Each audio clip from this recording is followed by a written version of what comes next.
Sorry, signal problems.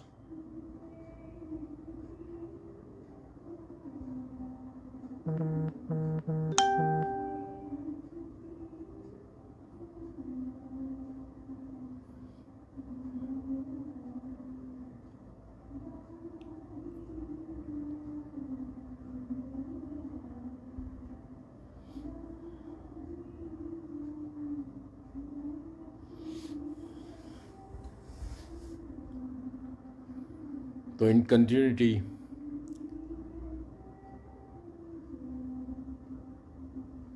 मैं China से वापस आ रहा था। जैसे हम लोग करीब 7 लोग थे। I be the boss of the company, और वो लोग मेरे नीचे काम करने वाले मेरे ऑफिस के लोग थे। तो हम इंडियंस की एक खास आदत है कि जब भी हम इंटरनेशनल फ़्लाइट से किसी भी इंटरनेशनल एयरपोर्ट पे उतरते हैं तो हमें पर पासपोर्ट 2 शराब की बोतलें चाहिए। और कोई कम नहीं करना सी, लेकिन 2 शराब की बोतलें ज़रूर लेनी है। जैसे इसके बाद हमें शराब मिलेगी नहीं। So since we were 7 people, we were suppose to take 14 bottles. So I was busy searching कि ये बोतल चलो किसी को गिफ्ट देनी है, ये बोतल चलो पीने के लिए हो जाएंगी। तो इस तरह से वैरायटी ऑफ विस्की चाहिए। इतने में एक अंकल मेरे पास आए।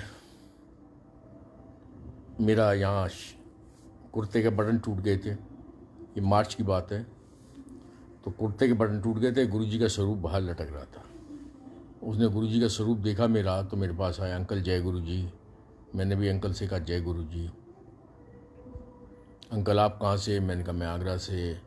अंकल आप कहाँ से? उसने कहा मैं दिल्ली से। आप कब से गुरुजी के यहाँ जा रहे हैं? जो सब नॉर्मल बात होती है संगत के बीच में। अच्छा, मेरा ध्यान सब विस्की की तरफ था। भाई जिस समय विस्की की बात हो तो उस समय ज़रा थोड़ा सा हम अलग माहौल होता है। तो वो अंकल बात कर रहे थे, मैं जवाब दे रहा था, और इधर से इंस्ट्रक्शंस दे रहा था कि भाई ये वाला ये बॉटल ले लो, ये बॉटल ले लो। तो फिर उस अंकल ने कहा, अंकल मैं दिल्ली से, मैं तो अभी गुरुजी से जुड़ा हूँ 4 साल पहले। अब वो अपना सत्संग सुनाने लगे। गुरुजी सुनवाना चाहते थे, इस वजह से मैं सुन रहा था, नहीं तो मेरा उस समय सत्संग सुनने में कोई इंटरेस्ट नहीं था। टू बी वेरी फ्रैंक, क्योंकि मेरा सारा ध्यान बोतलों की तरफ था। अब वो अंकल ने जब सत्संग सुनाया, वो मैं आप लोगों के संग शेयर करना चाह रहा हूँ। वो सत्संग ऐसा सत्संग था जो गुरु ने मेरे दिमाग में डाल दिया। अंकल ने सत्संग सुनाया कि वो 4 साल पहले गुरुजी के पास गए थे। He was very upset and very disturbed in his life.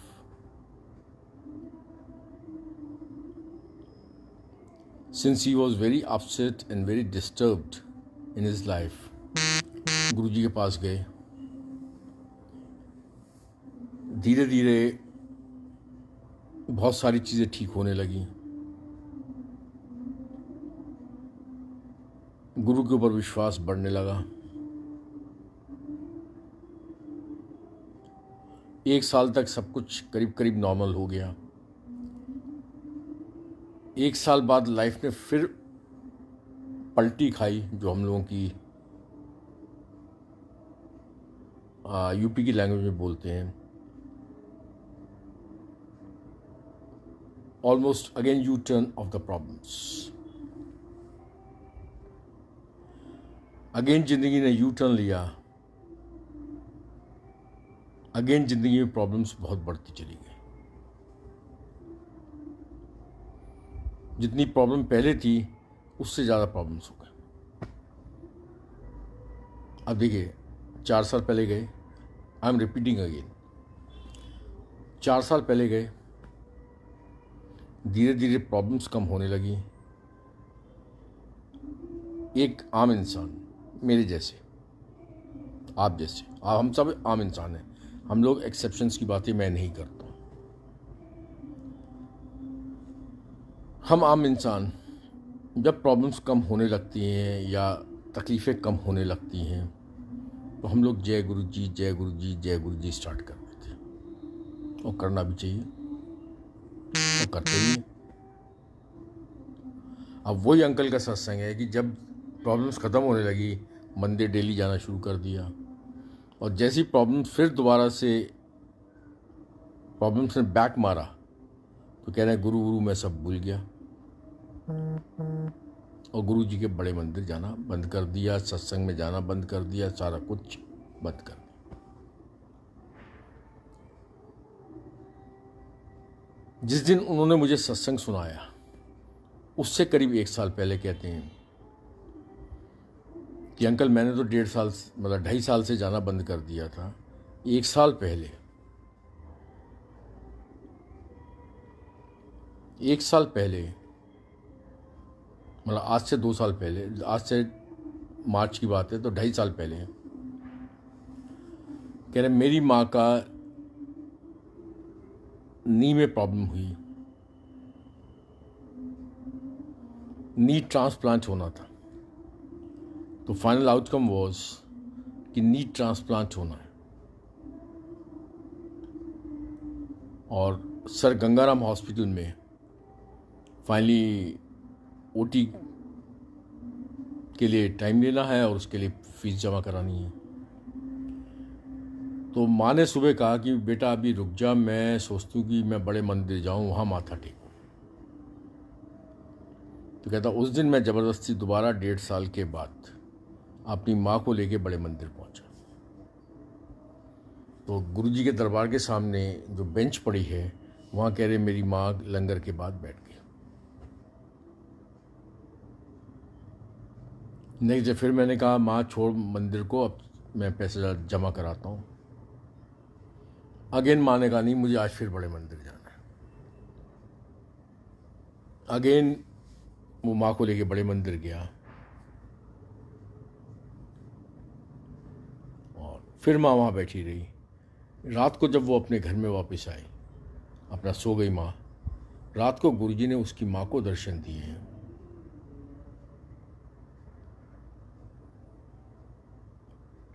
और दर्शन में माँ को बताया कि दिल्ली में फलानी जगह पे कोई फिजियोथेरेपिस्ट है, उसके पास जा, अपने घुटने मलवा, 3 दिन मलवाएंगी, तेरे घुटने ठीक हो जाएंगे, कोई ऑपरेशन कराने की लोड़ नहीं।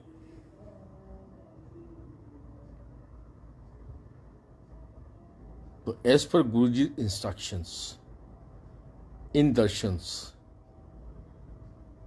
Given to that aunty, they search for the physiotherapist, और उस फिजियोथेरेपिस्ट से 3 दिन घुटने मलवाए और शी वॉज ऑल राइट। तो उस अंकल ने मुझे बताया, अब मेरे कान थोड़े से, जब ये सत्संग सुना मेरे कान थोड़े थोड़े से खड़े हो गए।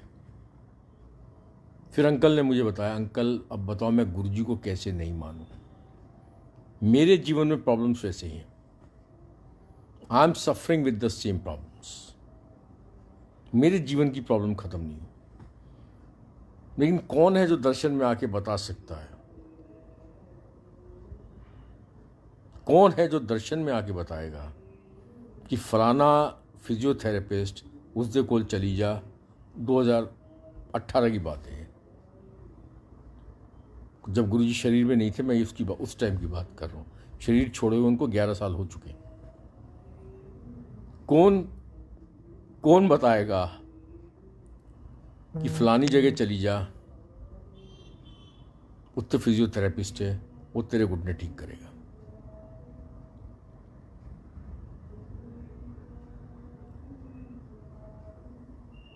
बात क्या है, सोचो। हमारे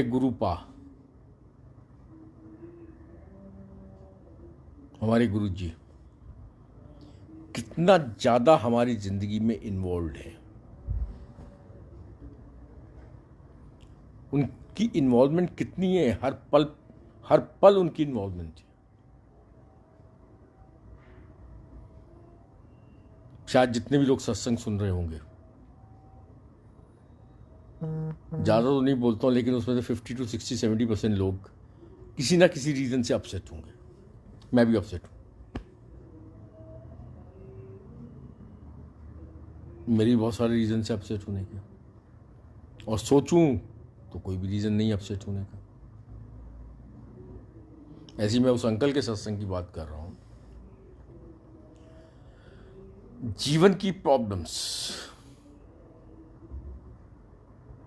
जब दूर हो रही थी तो जय गुरु जी हो रहा था। जीवन की प्रॉब्लम्स फिर आई तो गुरु जी भूल गए। हम लोग ऐसे ही हैं, होना भी चाहिए, मैं किसी को गलत नहीं ठहरा रहा, लेकिन गुरु जी का आप देखो कि वो कितना ज़बरदस्त इन्वॉल्व है हम लोगों की लाइफ में। उनको हर एक इंसान के हर पल का पता है, वो कौन सी तकलीफ़ों से जूझ रहा है ये भी उनको पता है, वो किस डिप्रेशन से जूझ रहा है ये भी उनको पता है। जब उनको सब पता है तो वो जूझने क्यों दे रहे हैं, क्यों हम लोगों को तकलीफ़ें आने दे रहे हैं, क्यों नहीं उस तकलीफ़ों को उसी टाइम ख़त्म कर देते।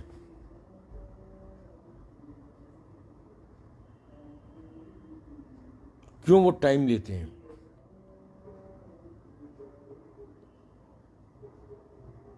आंसर मेरे पास नहीं है।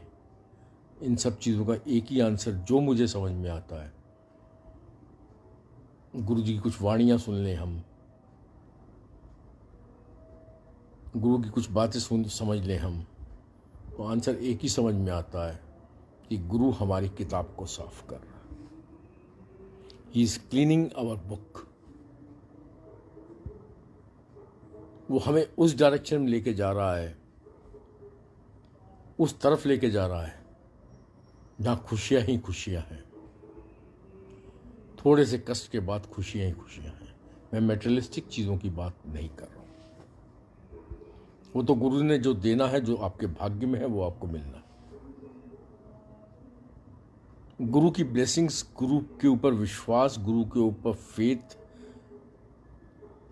मैं नहीं मानता हूँ हम लोग जनरेट कर पाएंगे। मैं तो हमेशा ये मानता हूँ कि गुरु के ऊपर विश्वास, गुरु के ऊपर श्रद्धा, गुरु ब्लेस करता है।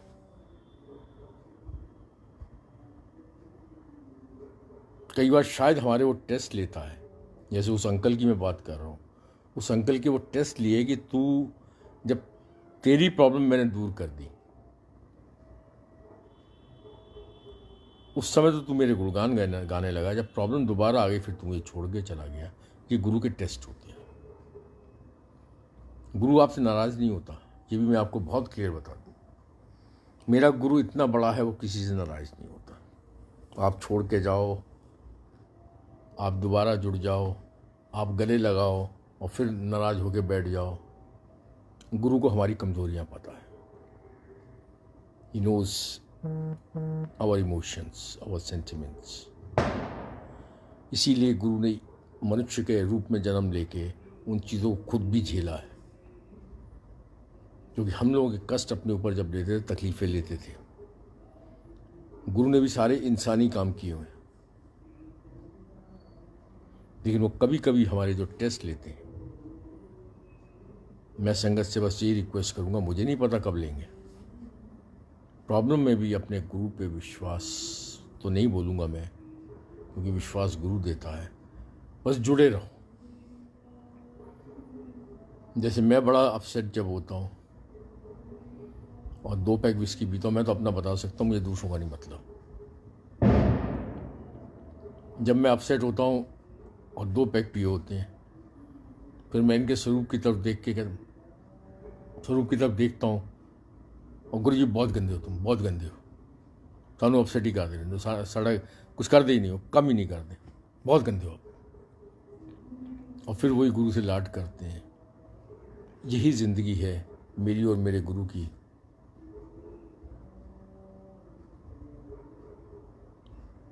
कि मैं उससे प्यार भी बहुत करता हूँ, अपसेट होता हूँ, उससे गुस्सा भी बहुत होता हूँ। वो चाहे तो मेरी जान भी ले सकता है।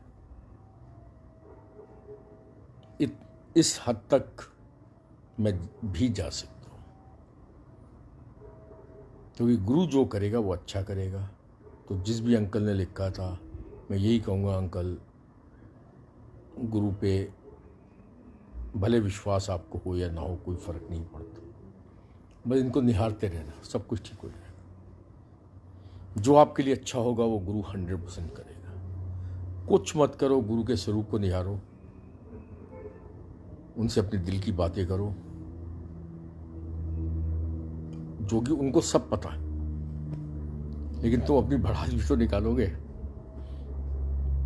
भाई, तुमने अपनी भड़ास भी निकालनी, वो निकालो, कोई बात नहीं। मुझे पता मेरा गुरु बहुत बड़ा है। अब मैं कल्याण की बात करूं, मैंने बहुत कुछ देखा है इस मंदिर में। 2009, 2010 में भी, 2008 में भी। बात बहुत छोटी है, गुरु ने किसका कैसे कल्याण करना, किसकी बुद्धि को कैसे ठीक करना, वो गुरु को पता। मेरे पास किसी भी चीज़ का कोई आंसर नहीं है। क्या वो उन इंसानों के टेस्ट होते हैं या गुरु खुद करवाता है, मैं कुछ नहीं जानता। बड़े मंदिर में 2008-9 में बहुत ज़्यादा संगत नहीं थी, बहुत कम संगत आती थी,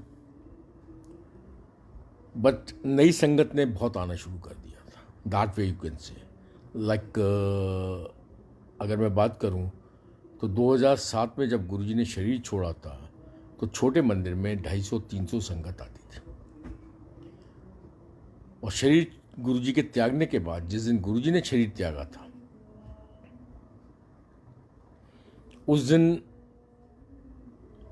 1000-1500 संगत होगी। लोग भले बोलते हैं लाखों की संगत थी, मेरी भी आंखें हैं, मुझे भी नजर आया था कि वहाँ 1000-1500 से ऊपर की संगत नहीं थी। और जिस दिन गुरुजी की शरीर जला था, उस दिन मुश्किल से 400-500-600 की संगत थी, क्योंकि वो गुरु गया तो उनका भी खत्म। जैसे हम भी कमीने ऐसे ही थे भाई, गुरु चला गया तो अब क्या करना। फिर 2008 से थोड़ी थोड़ी नई संगत आनी शुरू हुई। जब थोड़ी थोड़ी नई संगत आनी शुरू हुई, अब हर एक को हर सिस्टम नहीं समझ में आता था। तो 2008 की बात होगी, बड़े मंदिर में उस समय लंगर प्रसाद नीचे हॉल में होता था।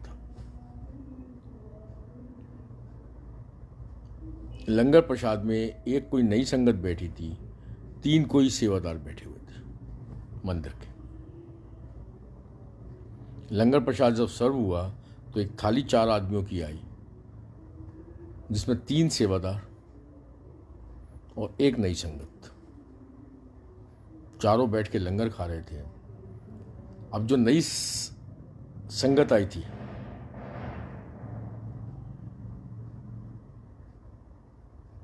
उस संगत को शायद किसी के संग शेयरिंग करने में साइकोलॉजिकली होता है इंसान के, शायद ही वॉज अनकंफर्टेबल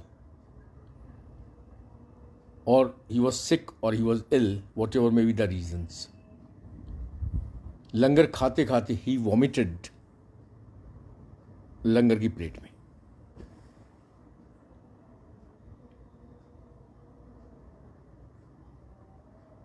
मतलब कोई नई संगत थी, 3 सेवादार थे, उस शख्स ने maybe for any reasons, I don't know, I was just watching, he vomited. Langar plate में सारी वॉमिटिंग आई। एंड व्हाट दोज 3 सेवादास did, unbelievable.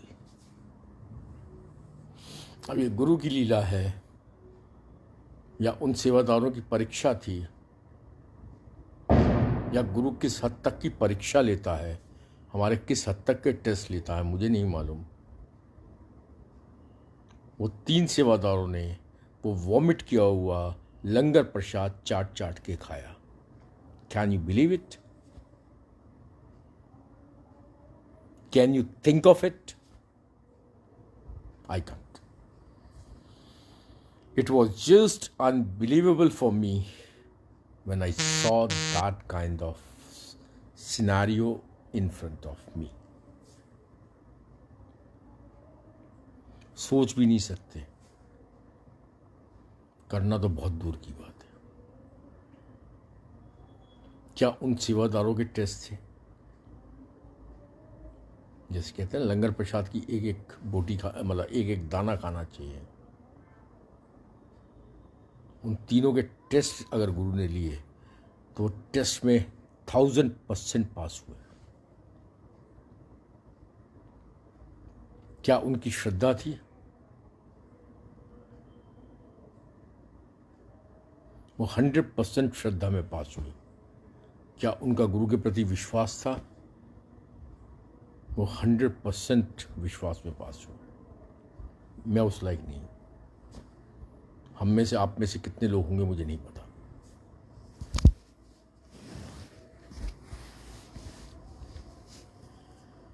So, can we achieve that kind of height? Can I? I'm doubtful. I hope everything is okay. मेरी कल आवाज़ आ रही है? Just confirm. संगत से रिक्वेस्ट है, आवाज़ आ रही है तो कंफर्म कर दें। Okay, I think everything is okay. तो आप उनकी हाइट देखिए, उनके श्रद्धा की, उनके विश्वास की, उनके सब्र की, उनके शायद इश्क की, उनके शायद प्यार की अपने गुरु के प्रति।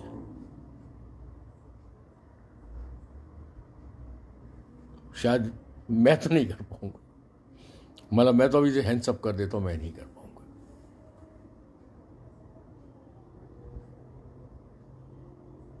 तो गुरु ने उनका कितना कल्याण करना है ये तो गुरु को पता। गुरु का क्या कनेक्शन उनसे रहा ये तो गुरु को पता। क्या ये गुरु ने उनका टेस्ट लेना था ये तो गुरु को पता। पर आई एम 100% श्योर कि गुरु ने उनका बहुत बड़ा बड़ा कल्याण कर दिया। हम कल्याण को नहीं समझ पाते। हमारे लिए कल्याण का मतलब होता है इस जीवन में हमें क्या मिला, मिला तो गुरु है, नहीं मिला तो ठीक है। गुरु is beyond all the materialistic things, all together, beyond and beyond. But हम लोगों की मजबूरी है कि हम मेटेरियलिस्टिक चीज़ों से बंधे हुए लोग हैं। हमारी डिमांड सिर्फ मेटेरियलिस्टिक होती है क्योंकि हम इसके अलावा कुछ जानते नहीं। भाई गृहस्थ में हैं तो बीवी भी ठीक रहना चाहिए, बच्चे भी ठीक रहने चाहिए, बेटी की शादी भी होनी चाहिए, बेटे की शादी भी होनी चाहिए, शादी होगी तो बच्चा भी होना चाहिए, बच्चा होना चाहिए, अच्छे स्कूल में जाना चाहिए, ब्ला ब्ला ब्ला जो सदियों से चला आ रहा।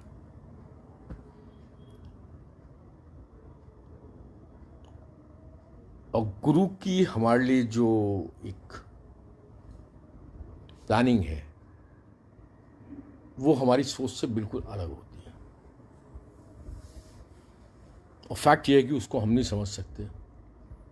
हमारी प्लानिंग को, हमारी सोच को तो गुरु समझता है, लेकिन जो उसकी प्लानिंग होती है वो वही जानता है। Is all powerful. मैंने 2 सत्संग आपके संग शेयर किए आज,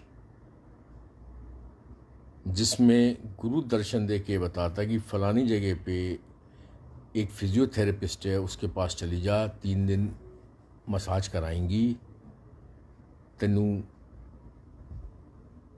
ऑपरेशन कराने की कोई लोड़ नहीं। सपने में आके तो आप सोचो, जो शरीर छोड़ के जा चुका है वो आपके सपने में आके आपको किसी फिजियोथेरेपिस्ट के बारे में बताता है। कौन है भाई साहब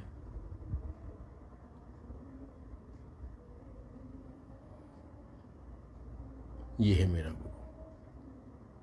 और कब तुम्हारा टेस्ट लेगा, किस तरह से आपका टेस्ट लेगा, ये दूसरे सत्संग में मैंने आपको बताने की कोशिश की। सोचना क्या हम कर सकते हैं,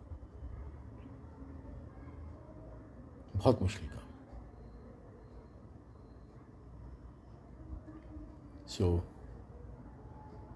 सबसे बड़ी बात यह है कि वो हमारे जीवन में हर समय इन्वॉल्व है। He is involve. ऑलवेज।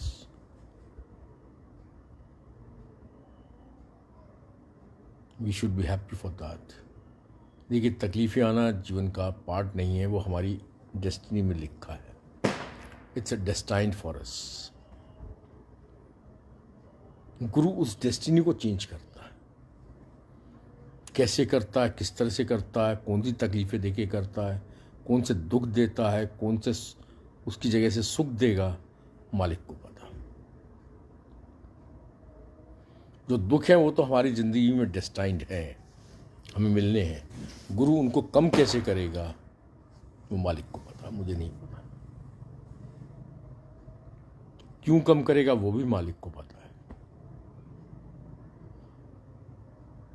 बहुत सारी चीज़ें गुरु के यहाँ देखी, बहुत सारी चीज़ें समझी। रोज़ नए नए सत्संग सुन रहा हूँ। सारे सत्संग ध्यान भी नहीं कर सकते। सब सत्संग का सार एक ही है। Yes, he can do anything. Yes, he is all powerful. Yes, he is whatever he would do for our betterment. बाकी मैं संगत को 2-3 चीज़ें छोटी छोटी बात कर सकता हूँ। सब तो पहले वहम तो हट जाओ,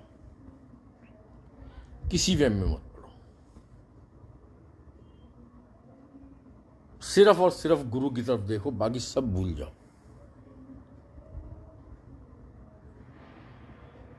अगर कोई कल्याण कर सकता है तो गुरु ही आपका कल्याण करेगा। मतलब मेरा तो अपना एक्सपीरियंस है, मेरे जीवन का एक्सपीरियंस है। बाकियों के संग कुछ और भी होता हो मुझे नहीं मालूम, क्योंकि मैं तो अगर आज बात मैं करता हूँ किसी भी डिवाइन पावर को, अगर मैं मानता हूँ, if I believe in divinity it's because of Guru ji only. Otherwise मैं आज भी नास्तिक आदमी हूँ। मुझे विश्वास नहीं होता ईश्वर है, और बहुतों को ये विश्वास नहीं होता गुरु है। ठीक है, सबकी अपनी सोच है। मुझे बिल्कुल भी विश्वास नहीं होता ईश्वर है।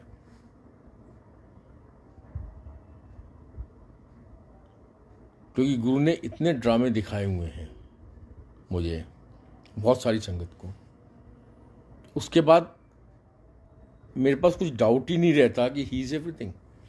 हर पल में तो वो हमारे साथ है, दिखा देते हैं। अब मेरे मुंह से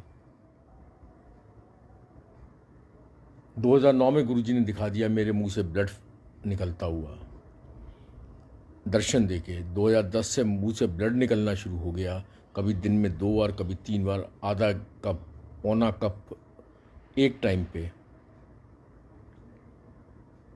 और गुरुजी ने सिर्फ ब्लड निकलवा के मेरी बीमारी दूर कर दी, और मेरी सिस्टर को दिखा दिया कि इसको गम कैंसर था, जो मैंने ठीक किया। 100 बार ब्लीडिंग, अनएक्सप्लेन्ड ब्लीडिंग, सारे टेस्ट हुए। मैं अपनी बात कर रहा हूँ। Doctors couldn't find the reason of bleeding and they could not find the bleeder। कोई कहीं कोई घाव, कोई जख्म, कोई अल्सर, कोई कुछ तो होगा जिससे ब्लीडिंग निकल रही है। भाई सोर्स ऑफ ब्लीडिंग भी तो होनी चाहिए। कोई इन्फेक्शन होगा, कोई कनेक्शन होगा, कुछ तो होगा। 100 ब्लीडिंग क्यों हुई? पेन में, ईचिंग में, इरिटेशन में। ना मैं बात कर सकता था, ना मैं बोल सकता था, दिमाग दिन भर खराब रहता था। 3-3 लीटर रात को पानी पीता था, दिन में को तो छोड़ो। आज भी medically speaking, as per doctors and practically, which is very true, अगर मैं 5 मिनट बात करूंगा तो मेरे गालों में दर्द होना स्टार्ट हो जाएगा, गालों में और छाती में, क्योंकि सम हार्मोनल रिलीजेस आर देयर। और फैक्ट यह है कि बीवी से 2 मिनट भी बात कर लूंगा तो दर्द हो जाएगा। और गुरु का सत्संग में 2 घंटे भी कर लूंगा, कुछ नहीं होगा। मतलब नॉर्मल रूटीन में मैं किसी से 5-10 मिनट बात करूंगा रेगुलर, मेरे मुंह में और मेरे यहाँ चेस्ट में पेन होना स्टार्ट हो जाता है because of the hormonal release. ये एक नॉर्मल है, कोई बहुत बड़ा इशू नहीं है। As per doctor this is not a big issue, this is a common thing with anybody who eats lots and lots of spices और जिसकी टोबैको खाने की हिस्ट्री, टोबैको च्यूइंग की हिस्ट्री बहुत लंबी होती है, उसके संग ये पॉसिबल है। मेरी टोबैको च्यूइंग की हिस्ट्री 40 ईयर्स की है और मैं स्पाइसेस बहुत खाता हूँ, सो नथिंग अनयूजुअल। और जब भी दर्द हो विटामिन सी ले लो या विटामिन ये नींबू पानी ले लो, दर्द ठीक हो जाएगा। बट वो मेरे लिए नींबू पानी पीना और ख़तरनाक है क्योंकि मेरे दांत घिस चुके हैं और घिसे हुए दांतों में डेंटिस्ट मना करता है कि नींबू पानी नहीं लेना। उन तस्वों की करिए। एनीवे 100 बार की ब्लीडिंग दर्शन दे देगी मेरी ख़त्म कर दी। He is too big always in our life, looking after each and everything, every moment. So enjoy with him, क्योंकि गुरु जो भी करता है वो अच्छा करता है। गुरु जो भी करता है वो अच्छा करता है। Have faith in this sentence only. गुरु जो भी करेगा वो अच्छा करेगा। मरे हुए को जिंदा कर सकता है गुरु, क्योंकि वो कुछ भी कर सकता है। वो भी देखा है। मेरी मौत को टाल दिया, मेरे कारीगर की मौत को दिवाली के टाइम पे 2013 या 14 में, जो डेड बॉडी थी करीब करीब, उसका मैं एक सत्संग आपके संग छोटा सा जल्दी शेयर कर लेता हूँ। इट वॉज संडे के दिन फैक्ट्री में काम चल रहा था। मेरे मैनेजर का 4-5 बजे मुझे फ़ोन आया कि बॉस मैं आगरा में था, फैक्ट्री देहरादून में है। मैंने टोबैको खाना बिल्कुल बंद कर दिया 15 फरवरी 2011 से,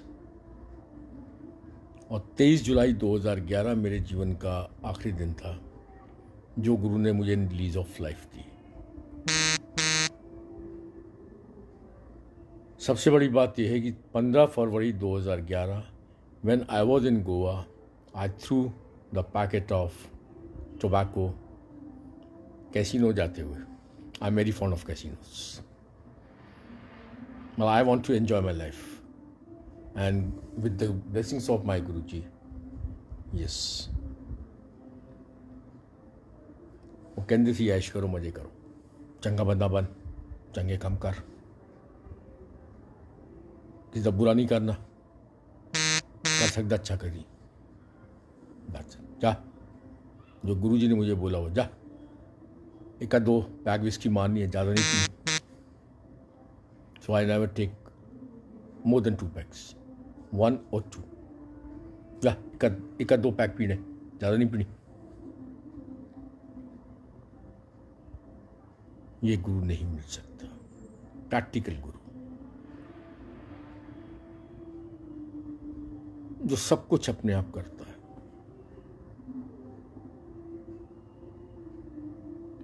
सौ जन्मों में भी नहीं मिलेगा।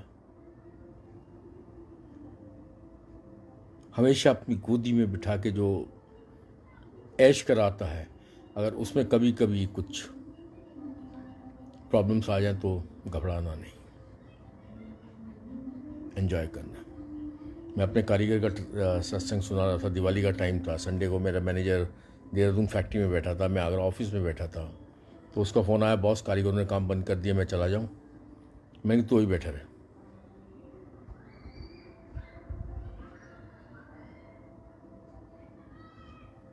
It's very tough to leave tobacco chewing.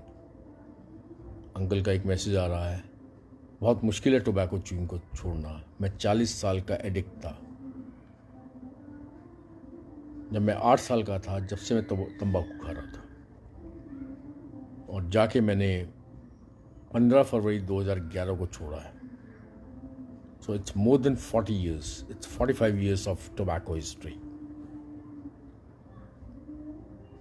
उसकी वजह से मेरे गम में कैंसर था, जो ब्लीडिंग करा करा के गुरुजी ने तकलीफ दी मुझे 9 महीने की, ठीक कर दी। Is too big. एनीवे, मैं उस कारीगर का सत्संग सुना रहा हूँ। Better not to read messages. वो भी शराबी, तंबाकूबाज, किलो 2 किलो मीट खाना, एक आध बोतल रोज शराब पीनी। मैं जिस कारीगर की बात कर रहा हूँ, और दिन भर तंबाकू और बीड़ी खानी, मैं बीड़ी पीनी मतलब। दिवाली के संडे के दिन उसकी तबीयत बिगड़ी। मेरा मैनेजर ऑफिस में बैठा था, उसने कहा बाबूजी मैं जाऊँ? मैंने कहा नहीं भाई, तू अभी बैठा रहे। मुझे नहीं पता मैं क्यों कह रहा हूँ। 5 बजे फिर मेरे मैनेजर का फ़ोन आया, ये सब गुरुजी करा रहे। 5 बजे फिर मेरे मैनेजर का फ़ोन आया कि बाबूजी मैं जाऊँ, यहाँ कोई काम तो नहीं है, तो कोई काम बता दो। मैंने कहा नहीं, तू बैठा रहे। फिर 6 बजे उसका मेरे पास फ़ोन आता है, बाबूजी जसवंत की तबीयत ख़राब हो गई। जसवंत मेरे कारीगर का नाम था, उसकी तबीयत ख़राब हो गई। मैंने कहा क्यों, क्या हुआ? कह रहे जी वो तो बिल्कुल ही पट्ट हो गया है। मतलब यूपी की लैंग्वेज में that is almost a gone case. वो तो बिल्कुल पट्ट हो गया है। मैंने कि फटाफट डॉक्टर के पास ले गया। डॉक्टर के पास सेलाकुई में हमारी फैक्ट्री थी, वहाँ लेके गए तो पता चला कि उसकी नब्ज़ 15-20 है और उसका बीपी 20-30 के आसपास लटक रहा है। डॉक्टर ने भी कह दिया भाई साहब इसमें कुछ नहीं बचा है, बेटर है बस 2-4 मिनट का मेहमान है इसको। जो उसने मुझे इन्फॉर्मेशन दी, बाबूजी वो तो मरने वाला है। अब मैंने कहा तू फटाफट कर, मैंने कहा गुरुजी के कोई लॉकेट, कोई फ़ोटो? कह रहा नहीं मेरे पास कुछ नहीं। मैंने कुछ तो होगा। कह रहा एक पेन है जिस पे जय गुरुजी लिखा। मैंने उसके हाथ में पकड़ा और इसको ले जा सीधा देहरादून, हॉस्पिटल में ले जा सीधा। हॉस्पिटल में ले गया तो पता चला कि उसमें कोई जान नहीं है भाई, से हॉस्पिटल वाले भर्ती नहीं करा रहे। अरे मैंने कहा तुमसे क्या, जो करना करो, इसको भर्ती करो। फॉर द रीज़न दिवाली का टाइम है, अगले हफ्ते दिवाली है भाई, और अभी ये मर जाएगा तो 2-4 दिन काम बंद हो जाएगा, तो इसको हॉस्पिटल भर्ती करा दे इस साले को। अंदर ही अंदर उस कारीगर के प्रति मुझे गुस्सा कि साला शराबी आज ही मरना है इसने। इधर से मैं गुरुजी से प्रे कर रहा हूँ, महाराज गुरुजी इस साले को प्लीज़ 1 हफ्ता और इसकी मौत टाल दो। आप तो कुछ भी कर सकते हो, 1 हफ्ते बाद साले को मार देना, मुझे कोई फ़र्क नहीं पड़ रहा।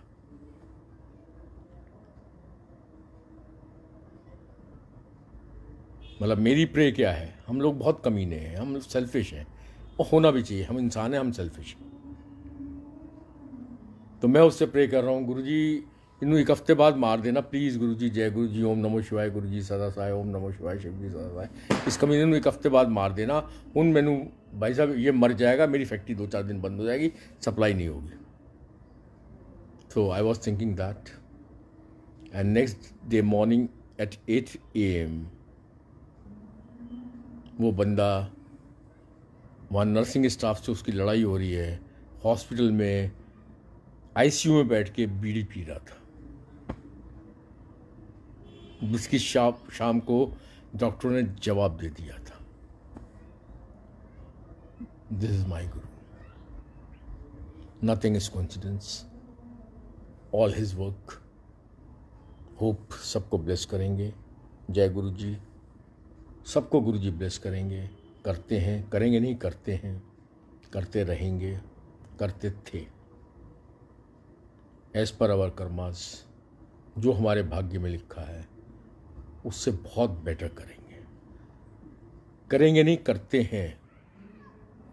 हमारे भाग्य में अगर जहर लिखा होगा, गुरु जहर को भी अमृत में बदल देगा। बहुत सेटबैक्स भी देखे हैं, ये मैं नहीं कहूँगा कि सेटबैक्स नहीं देखे, ये सेटबैक भी देखे हैं, लेकिन वो सेटबैक भी हमारे भले के लिए है। उस सेटबैक्स की बातें मैं शायद फेसबुक पे नहीं कर सकता हूँ, लेकिन वो सेटबैक्स हमारे भले के लिए होते हैं। जय गुरु जी, शुक्राना गुरु जी, लव यू गुरु जी, आप बहुत गंदे हो। जय गुरु जी।